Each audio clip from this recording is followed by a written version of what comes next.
தமிழகத்திலே மிக குறைவான வாக்கு சதவீதம் சென்னையில் பதிவாயிருக்கு. இதற்கான காரணம் என்ன? அதுவும் குறிப்பா 21 லட்சம் பேர் வாக்கு போடாம தவிர்த்திருக்கிறாங்க. இதற்கான உள்ளர்த்தம் எப்படி புரிஞ்சு கொள்ளலாம் அப்படின்றது குறித்து நம்ம இடையே பேசுவதற்காக மூத்த பத்திரிகையாளர் திரு லட்சுமி சுப்பிரமணியம் அவர்கள் நம்ம இடையே இணைந்திருக்கிறாங்க. எப்படி பார்க்குது? ஏன்னா கடந்த எலெக்ஷன்ல இதே போலதான் ஓட் போல்ஸ் வந்து கம்மியா இருக்கு சென்னையில். கண்டினியூஸா ஏன் இங்க மட்டும் இப்படி இருக்கு? தமிழ்நாடு முழுவதும் 6.23 கோடி வாக்காளர்கள் இருக்காங்க. இதில் வந்து கிட்டத்தட்ட 69% வாக்குகள் வந்து முதல் நாள் நடந்த நம்மளுடைய தேர்தலில் வந்து பதிவாகி இருக்கு. சென்னையில் மட்டும் இல்லை, தமிழ்நாடு முழுக்கவே இது ரொம்ப குறைந்த வாக்கு சதவிகிதம் அப்படின்னு நான் நினைக்கிறேன். 2019 இல்லை 2014 இல்லை 2021 நம்ம வந்து கம்பேர் பண்ணும்போது இது வந்து ரொம்ப குறைந்த வாக்கு சதவிகிதம் தான். அதுக்கு வந்து நிறைய ரீசன்ஸ் இருக்குது, மல்டிபிள் ரீசன்ஸ் இருக்குது. நம்ம ஒரு ரீசனை மட்டும் சொல்ல முடியாது.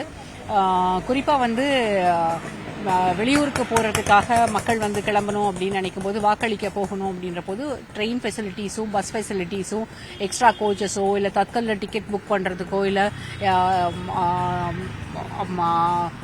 நிறைய அதிக நம்பர் ட்ரெயின்ஸோ இல்லை அதிக நம்பர் ஆஃப் பஸ்ஸஸோ வந்து இருக்காம இருந்துருச்சு. இது வந்து மத்திய மாநில அரசுகள் 2 அரசுகளுமே இதுக்கு பொறுப்பு. இதுக்கு வந்து நிறைய காரணங்களை சொல்லிடலாம். அரசியல் கட்சிகள் மட்டுமே வந்து நம்ம காரணம்னு சொல்ல முடியாது. இன்னொரு காரணம் வந்து எலெக்ஷன் கமிஷன் வந்து நிறைய தவறுகள் செய்திருக்காங்க. ஒன்று வந்து ஏப்ரல் 19ஆம் தேதி ஏன் வந்து போலிங் டேட் வந்து சூஸ் பண்ணாங்க, அதுவும் ஒரு வெள்ளிக்கிழமை. அப்போ ஒரு லாங் வீக்கெண்ட் வந்துடுது. ஃபர்ஸ்ட் ஃபேஸில் எலெக்ஷன் நடத்தணும்னு முடிவு பண்ணிட்டாங்க. அப்போ வந்து ஏற்கனவே அதுக்கு வார நாட்களில் ஏதாவது ஒரு நாட்களை இதுக்கு வந்து முடிவு பண்ணியிருந்திருக்கலாம். இல்லை அந்த லாங் வீக்கெண்ட் இல்லாமல் அட்லீஸ்ட் சாட்டர்டே வந்து ஒர்க்கிங் டே மாதிரியான ஒரு நாளாக இருந்தால் கூட இது வந்து வேறு விதமாக இருந்திருக்கும். ரெண்டாவது, சென்னையை பொறுத்த வரைக்கும் எப்போதுமே வந்து வாக்கு சதவிகிதம் வந்து குறைவாகவே இருந்திருக்கிறது. அதுக்கு காரணம் வந்து நம்ம அர்பன் ஓட்டர்ஸ்க்கு மத்தியில் அந்த ஒரு அர்ஜி இருக்கிறது இல்லை. ஏன் வந்து போய் ஓட்டு போடணும்? ஒரு பெரிய ரீசன் வந்து இந்த முறை போல் சர்வீஸ் ஒரு பெரிய ரீசன்னு நான் சொல்லுவேன். போல் சர்வீஸ் வந்து பெரிய ரீசன் என்னன்னா, மத்தியிலையும் சரி மாநிலத்திலையும் சரி பெரிய மாற்றங்கள் எதுவும் வரப்போறதில்லை. அதாவது வந்து மத்தியில் வந்து திரும்பவும் என்டிஏ ஆட்சி தொடரப்போகுது. தமிழ்நாட்டில் மீண்டும் திமுக தான் 39 தொகுதிகளிலும் வெற்றி பெறப் போகிறார்கள். அப்படின்ற போது எதுக்காக ஓட்டு போடணும், எதுவுமே மாறப் போறது இல்லையே அப்படின்ற ஒரு எண்ணம் மக்களுக்குள்ளாக இருந்திருக்கலாம். இன்னொன்று வந்து எலெக்ஷன் கமிஷன் வந்து நிறைய குளறுபடிகள் செய்திருக்கிறதுன்னு நான் சொல்லுவேன். Electoral rolls, final electoral Rolle's வந்து அவங்க ஏற்கனவே பப்ளிஷ் பண்ணிட்டாங்க. எல்லாருக்கிட்டையும் சொல்லியிருப்பாங்க, நீங்க வந்து எல்லாருக்கிட்டையும் என்ன சொல்லியிருப்பாங்க, நீங்க எலக்ட்ரல் ரோல்ஸ் பப்ளிஷ் ஆயிடுச்சு, உங்களுடைய வாக்கு வந்து இருக்கான்னு நீங்க வந்து எலக்ட்ரல் ரோல்ஸ்ல உங்க பேர் இருக்கான்னு நீங்க செக் பண்ணிக்கிங்க அப்படின்றத எல்லாருக்குமே சொல்லியிருப்பாங்க. எல்லாருமே செக் பண்ணிருப்போம். உதாரணத்துக்கு நான் கூட வந்து electoral rolls final rolls publish ஆன உடனே என்னுடைய பேரும் என்னோட வீட்டில் இருக்கவங்க எல்லாரோட பேரும் இருக்கா, கரெக்டா இருக்கா அப்படின்றதெல்லாம் செக் பண்ணி தான் வச்சிருந்தேன். ஆனா பூத்துக்கு போகும்போது கிட்டத்தட்ட எனக்கு 3/4 மணி நேரம் ஆச்சு என்னுடைய வாக்கு செலுத்துறதுக்கு. ஏன் அப்படின்னா, எந்த பூத்துன்னு கண்டுபிடிக்கிறது. பூத்துக்கு போனதுக்கு அப்புறம், அதாவது எனக்கு வந்து அசோக் நகர் தான் என்னுடைய போலிங் பூத் இருக்க பகுதி. அப்ப அங்க போயாச்சு. ஆனா வந்து அங்க வந்து என்னன்னா, ஒரு மெயின் புக் ஒன்று வச்சிருப்பாங்க, பார்ட் 1 பார்ட் 2 அப்படின்னு 2 புத்தகம் இருக்கும். ஆனா பார்ட் 1 மட்டும்தான் அவங்க கிட்ட இருக்கு, மெயின் புத்தகமும் இல்ல. பார்ட் 2ல தான் என்னுடைய பேர் இருக்கணும், ஆனா அது என்னுடைய வீட்டில் இருக்கவங்க எல்லாருடைய பேரும் இருக்கணும். பார்ட் 2 புக்கு அவங்க கிட்ட இல்ல. அப்ப அவங்க என்ன சொல்லிட்டாங்க, போலிங் பூத்ல இருக்கவங்க உங்களுக்கு வந்து வாக்கு இல்ல, உங்களுக்கு பூத் ஸ்லிப்பும் கிடையாது, நீங்க கிளம்புங்க அப்படின்னு சொல்லிட்டாங்க. எனக்கு வந்து தெரியும், அந்த ஆப்ல செக் பண்ணணும், ஆப்ல வந்து செக் பண்ணி எந்த பூத்துன்னு பார்க்கணும், நம்பர் என்னன்னு பார்க்கணும் அப்படின்னு பார்த்து அதுக்கு பிறகு நான் வந்து செக் பண்ணிட்டு வாக்கு செலுத்துறேன். ஆனால் சில பேர் என்ன பண்ணுவாங்க, எதுக்காக அதை வந்து செக் பண்ணணும், எனக்கு வந்து அங்கே கையோட ஃபோன் ஆக்சஸும் இருந்ததுனால ஃபோன்லேயே செக் பண்ண முடிஞ்சது. சில பேர் வீட்டுக்கு வந்து சிஸ்டம்ல செக் பண்ணலாம். ஆனால் சில பேர் என்ன நினைப்பாங்க, எதுக்காக வந்து அவ்வளவு மெனக்கட்டணும், தேவையே இல்லை, அப்படி போய் ஓட்டு போடணுமா, எவ்வளவு தேடணுமா அப்படின்னு சொல்லிட்டு வெளியில வந்துடலாம். ஸோ எலெக்ஷன் கமிஷனை பொறுத்த வரைக்கும் அவங்க பெரிய தவறு இந்த முறை என்ன செய்திருக்காங்கன்னு நான் நினைக்கிறேன் அப்படின்னா, வழக்கமாக வந்து ஃபைனல் ரோல்ஸ் பப்ளிஷ் பண்ணுறதுக்கு முன்னால் ஒரு கன்வென்ஷனல் மெத்தடாலஜியை ஃபாலோ பண்ணுவாங்க. அதாவது நேரடியாக சென்று வாக்காளர்களை சரிபார்க்கக்கூடிய படலம் வந்து நடக்கும். ஆனால் இப்போ வந்து அது நடக்கிறது கிடையாது. ஆதார் லிங்க் மூலமாக, ஓட்டர் ஐடியும் ஆதாரும் லிங்க் ஆயிருந்தா ஆதார் மூலமாக வெரிஃபை பண்ணி முடிச்சிடுறாங்க. அப்போ நிறைய இடங்கள்ல விடுபட்டதும் இல்லை வந்து புதிதாக சேர்க்கக்கூடியதும் இல்லாமல் போயிருக்கும். இப்போ இது வந்து மாஸ் டிலீஷனுக்கோ இல்லை மாஸ் அடிஷனுக்கோ இது வந்து வழிவகை பண்ணி கொடுத்துரும். மாஸ் அடிஷன் இருந்ததுன்னா கூட பிரச்சனை இருக்காது. ஆனால் மாஸ் டிலீஷன் இருக்கும்போது எப்படி மக்களால் அதை வந்து ஏற்றுக்க முடியும்? ரெண்டாவது, சென்னை மாதிரியான பகுதிகளில் மக்களுக்கு இருக்கக்கூடிய மைண்ட் செட், நம்ம வந்து தேர்தல் நடத்தக்கூடிய அதிகாரிகளோ இல்லை தேர்தல் பொறுப்பாளர்களோ வந்து பலூன் விட்டு பறக்கிறதுலாம் பிரயோஜனம் கிடையாது. மக்களுக்கு வந்து வாக்களிப்பது என்ன தேவையோ அதுக்கு தகுந்த மாதிரி அந்த இன்ஃப்ராஸ்ட்ரக்சரை ரெடி பண்ணி கொடுக்கணும். அந்த இன்ஃப்ராஸ்ட்ரக்சர் ரெடி பண்ணி கொடுக்கணும். அதை தாண்டி வந்து ஃபெசிலிட்டிஸ் அவைலபிளாக இருக்கணும். நிறைய போலிங் பூத்ஸில் வந்து வயதானவர்கள் வந்து உள்ளே போய் சொன்னாங்க எல்லா இடத்துலையும் வீல் சேர் ஃபெசிலிட்டி இருக்குன்னு. ஆனால் நிறைய இடங்களில் அவைலபிளாக இல்லை. அது ஒருவேளை வீல் சேர் அவைலபிளாக இருந்தால் கூட அவங்கள கூட்டிட்டு வரதுக்கான ஆட்களும் அங்கே இல்லை. ஸோ இது மாதிரியான ஃபெசிலிட்டிஸ் பெரிய அளவில் ரெடி பண்ணி வைக்கல. எலெக்ஷன் கமிஷனை பொறுத்த வரைக்கும் ஒரு மெத்தனமான ஒரு மனப்பான்மையே இருந்தது. இன்னொன்று வந்து இது வந்து ஃபர்ஸ்ட் ஃபேஸ் தேர்தல் அப்படின்றத நம்ம வந்து நமக்கு தெரியும். ஆனால் ஃபர்ஸ்ட் ஃபேஸ் வந்து எங்கே நடந்திருக்குன்னு பார்த்தீங்கன்னா 102 தொகுதிகளில் ஃபர்ஸ்ட் ஃபேஸ் நடந்திருக்கு. தமிழ்நாடு, புதுச்சேரி உள்பட 102 தொகுதிகளில் வந்து நடந்திருக்கு. இந்த 102 தொகுதிகள் அப்படின்ற போது பெரும்பாலான தொகுதிகள் வந்து ரூரலும் மைனாரிட்டிஸ் அதிகமாக இருக்கக்கூடிய தொகுதிகளும். இங்கே எல்லாமே வந்து இவங்க எல்லாரும் பெரும்பாலும் இந்த மத்திய அரசாங்கத்தின் மேல ஒரு எதிர்ப்பு மனநிலையோ அல்லது வேண்டாம் அப்படின்னு நினைக்கக்கூடிய ஒரு மனநிலையோ கொண்டவர்கள்.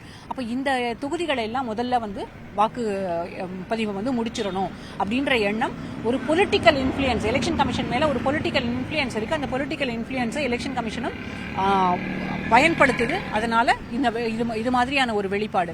இது வந்து இன்னொரு காரணம் வந்து நமக்கு வந்து கிளைமேட் வந்து ஏப்ரல்ல வந்து எலெக்ஷன் வைக்கும்போது வந்து நமக்கு சம்மர் பீக்ல இருக்கு. இன்னும் நாளாக ஆக கிளைமேட் சேஞ்ச் மூலமா இந்த சம்மர் வந்து நமக்கு ரொம்ப லாங்கரா இருக்கும் டேஸ் இனிமே அப்படின்னு சொல்றாங்க.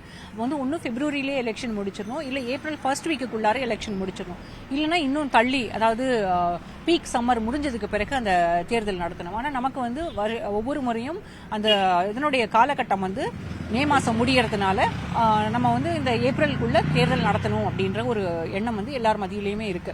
இது வந்து அதை தவிர்க்க முடியாதுதான். இப்போ ஏப்ரல் ஃபர்ஸ்ட் வீக்லேயே முடிச்சிடணும். இப்போ வந்து ஏப்ரல் 19 இங்கே நடத்திட்டு இன்னும் 40 நாட்கள் இருக்கு எண்ணிக்கைக்கு, வாக்கு எண்ணிக்கைக்கு. அப்போ இந்த 40 நாட்களுக்குள்ள வெயிட் பண்ணணும் நம்ம அப்படின்றது ரொம்ப பெரிய லாங் டைம்.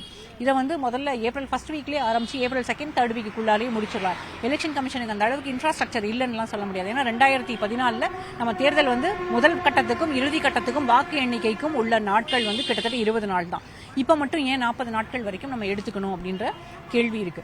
அதனால எலெக்ஷன் கமிஷன் வந்து அந்த பொலிட்டிக்கல் இன்ஃப்ளூயன்ஸ் இல்லாம மக்களுக்காக இருக்கக்கூடிய ஒரு இன்ஸ்டிடியூஷனல் பாடியா மாறி வரும்போதுதான் நம்ம வந்து மக்களுக்கு அந்த ஒரு நம்பிக்கை வரும், வாக்களிக்கணும் அப்படின்ற ஒரு எண்ணமும் வேகமும் வரும். இப்போ நீங்க சொல்ற அதே போல பிரச்சனை வந்து ஏன் வந்து கிராமப்புறங்கள்லயோ இல்ல மாவட்டங்கள்ல இல்ல, தர்மபுரியில 80% வந்திருக்கும் பொழுது ஏன் இங்க சிட்டியில அப்படி இருக்க மாட்டேங்குது?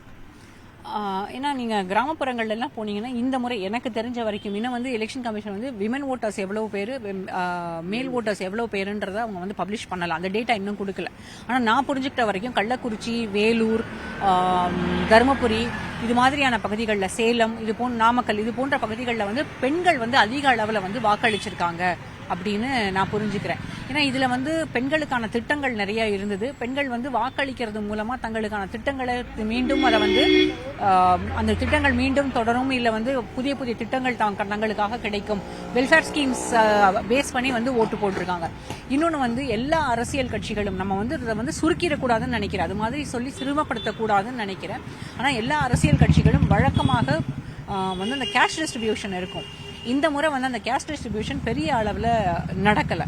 சில தொகுதிகளில் எங்கெல்லாம் வந்து நெருக்கடி இருந்ததோ, வேட்பாளர்களுக்கு நெருக்கடி இருந்ததோ, எங்கு வந்து ஃபைட் வந்து இன்டென்ஸாக இருந்ததோ அங்கெல்லாம் வந்து பணம் கொடுத்துருக்காங்க. ஸோ வந்து அந்த கேஷ் ஃபார் ஓட்ஸ் அப்படின்றது ஒரு மெனஸாக தான் மாறிக்கிட்டு இருக்கு. சில எங்கெல்லாம் பணம் கொடுக்கப்பட்டதோ அங்கே வந்து வாக்கு சதவிகிதம் அதிகம் இருந்தது அப்படின்னு நம்ம வந்து சொல்லி சிறுமைப்படுத்திட முடியாது. இருந்தாலும் அதுவும் ஒரு காரணமாக இருக்குமோ அப்படின்னு தோணும். எதிர்காலத்தில் இதை சரி செய்யறதுக்கு தேர்தல் ஆணையம் எடுக்கக்கூடிய முக்கியமான 2 ஸ்டெப்ஸ் என்னவா?